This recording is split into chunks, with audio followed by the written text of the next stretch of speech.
Welcome back. Welcome back. It is a thirsty Thursday indeed. And my co-host Frank Morano is not with us. He's celebrating his honeymoon with the new Mrs.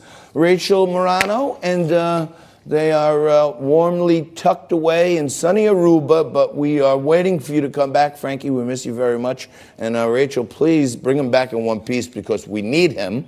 Bill Cortez is going to be joining us shortly. He's a Marine veteran. He's also one of the best guys I know in the Republican strategy game. And he's going to talk to us some more about what's happening with this crazy impeachment stuff. And while we wait for Billy to join us, before we ended hour one, I had embarked on a mission to get a comment out of Congressman Max Rose from New York's 11th Congressional District, which happens to be the district I live in.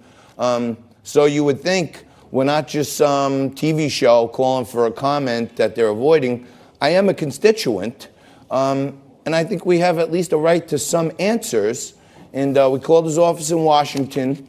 They had no answers for us. We got an intern who was not up to speed just yet on why the congressman made the decision he made to flip on the impeachment inquiry. And then we called the Staten Island district office, where they told us his communications director was, and another wonderful intern there who was doing her job ably said that he wasn't in that office either.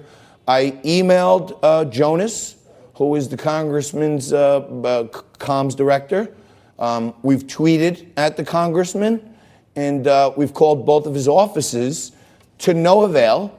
And now, I mean, we can't even get a no comment out of anybody. They just don't know anything. And you would think there was like a little team meeting with the staff to say, hey, guys, everybody be prepared. We're going to switch our position that we put in the local paper and told all Staten Islanders that we're not for impeachment, but we're going to switch that. And here's the party line that everyone should say if you get asked a question. But apparently, we don't have full organization on the party line there. But the one person who probably knows where the congressman is, or at least what the party line is his communications director. And somebody from the office was nice enough to give us his number. So we're going to call Jonas Edwards Jenks right now, who runs communications for Congressman Max Rose, and see if we can get him on the phone.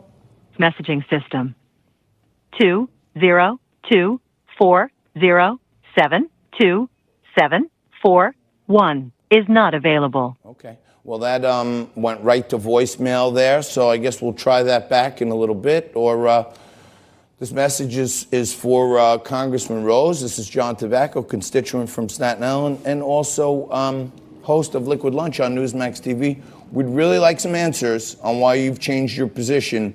You told the district one thing, and now you've told the squad another thing.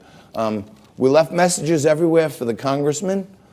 For his comms director, we spoke to his interns, and we're still waiting for you.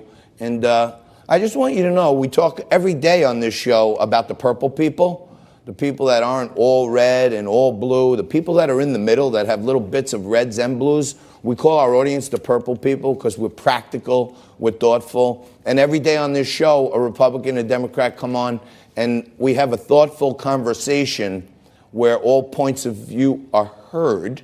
And when I asked Congressman Rose repeatedly today to come on with some really newsworthy stuff, and he avoids us, it makes me feel like he doesn't love me as a constituent because he won't even have anyone respond to me. And I don't think he's a purple person. And when he ran in, a pretty heavy Trump district, he acted like he wasn't going to be with the squad and Nancy Pelosi and the progressive left.